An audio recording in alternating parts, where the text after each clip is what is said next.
Welcome to our series on the Westminster Confession of Faith. We are glad that you are here. Today we begin Chapter 5, which is titled Of Providence. This chapter explores one of the most foundational and practical doctrines of the Christian faith, the truth that God actively sustains and governs everything He has made. Over the next 7 sections, we will see how God's providence extends to all creatures and all events, how it works through ordinary means and even through the sinful actions of creatures, and how it applies with special care to the Church. In this first section, we encounter the comprehensive statement of God's providential rule over all things.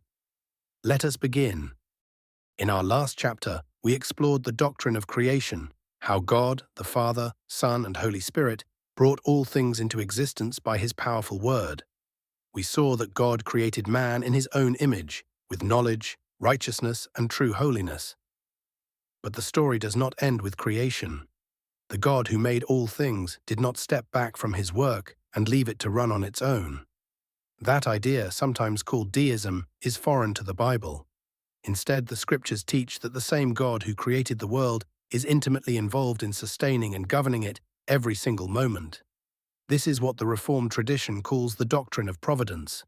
Louis Berkhoff defines providence as the continued exercise of divine energy, whereby the Creator preserves all His creatures, is operative in all that comes to pass in the world, and directs all things to their appointed end. Chapter 5 of the Confession now turns to this vital doctrine, and in this first section we encounter its most comprehensive statement. Let us now read the text of Westminster Confession, Chapter 5, Section 1. God, the great Creator of all things, doth uphold, direct, dispose, and govern all creatures, actions, and things, from the greatest even to the least, by His most wise and holy providence, according to His infallible foreknowledge and the free and immutable counsel of His own will, to the praise of the glory of His wisdom, power, justice, goodness, and mercy. This single sentence captures the full scope of the Reformed doctrine of providence. Notice how comprehensive it is.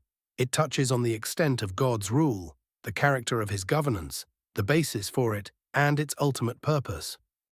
The Confession uses 4 verbs to describe God's providence: uphold, direct, dispose, and govern. Each one captures a distinct aspect of how God relates to His creation.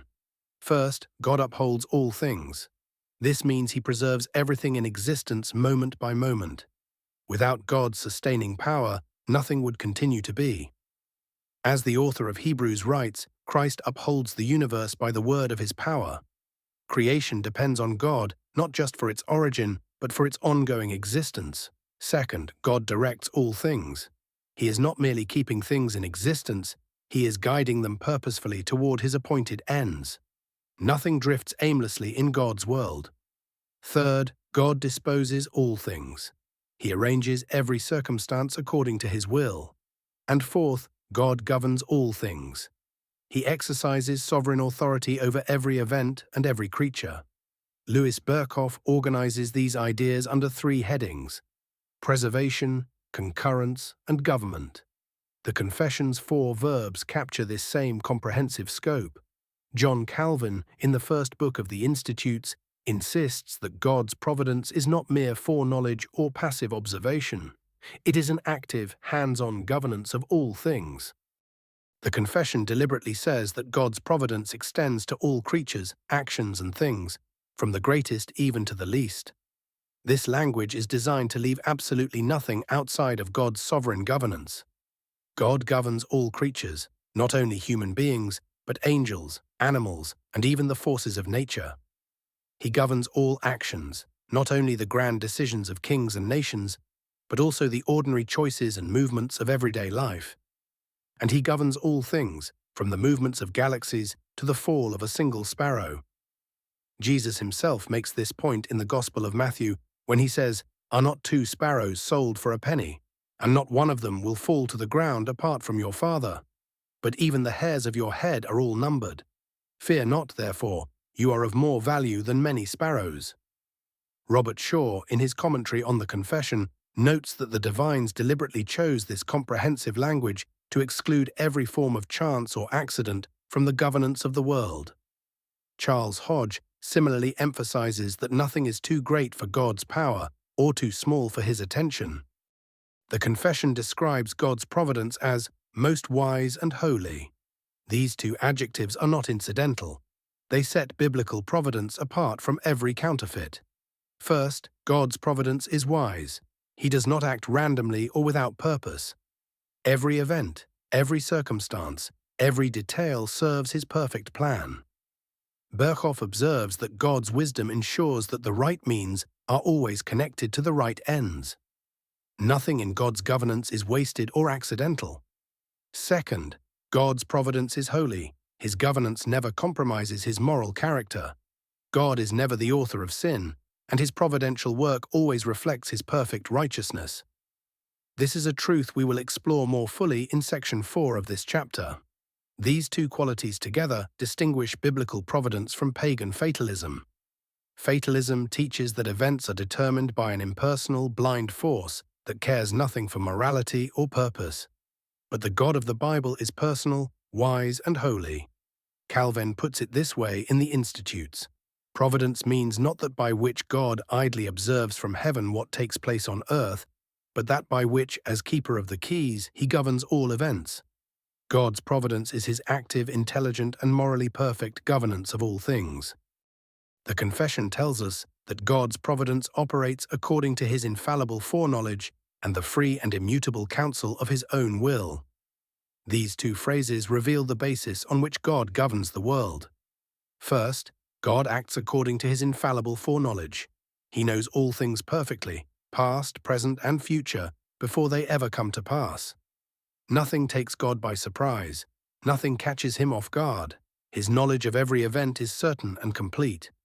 Second, God acts according to the free and immutable counsel of his own will. This means God's plan is not determined by anything outside of himself. He is not reacting to circumstances. He is not constrained by creaturely decisions. His will is free. It originates entirely from within his own nature. And it is immutable. It cannot be changed, reversed, or frustrated.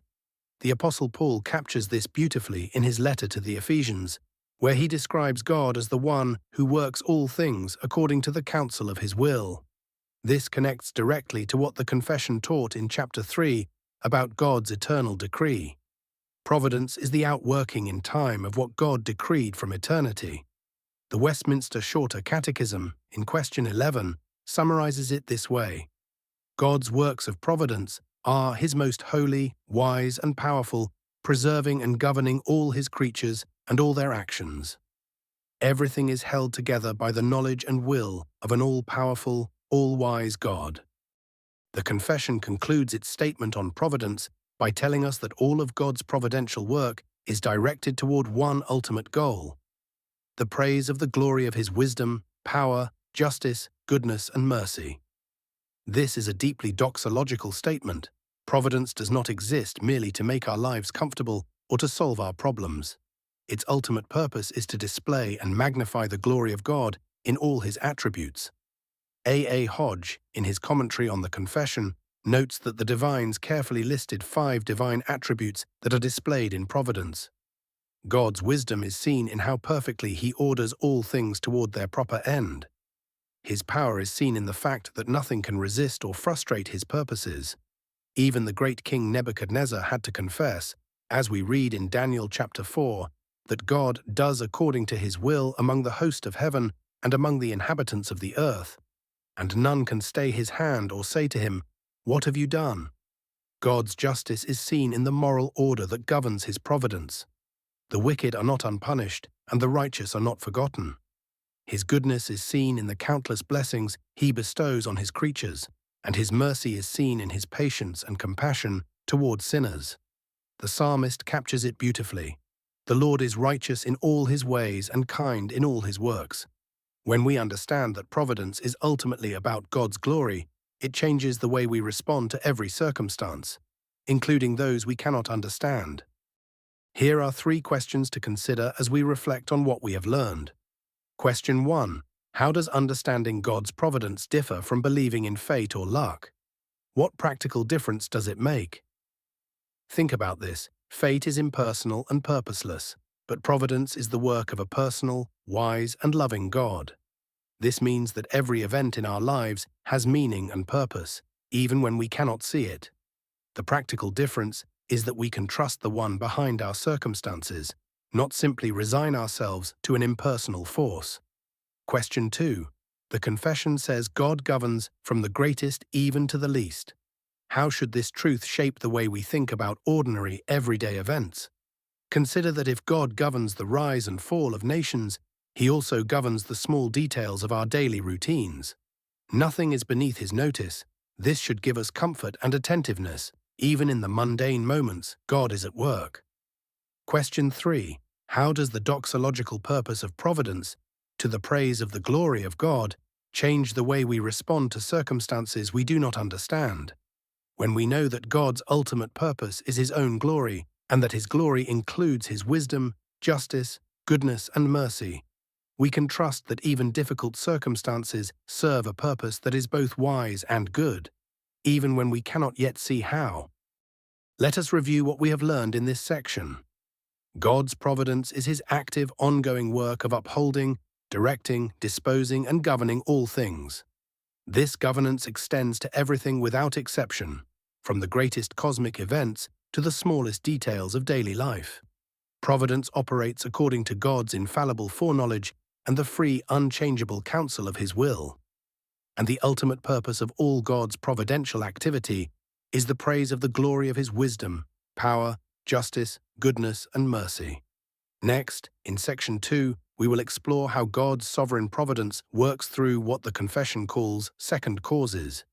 We will see that the certainty of God's decree does not eliminate the reality of creaturely freedom and contingency. Rather, God's providence establishes and governs these secondary causes so that events come to pass necessarily, freely, or contingently, according to their nature. Thank you for joining us.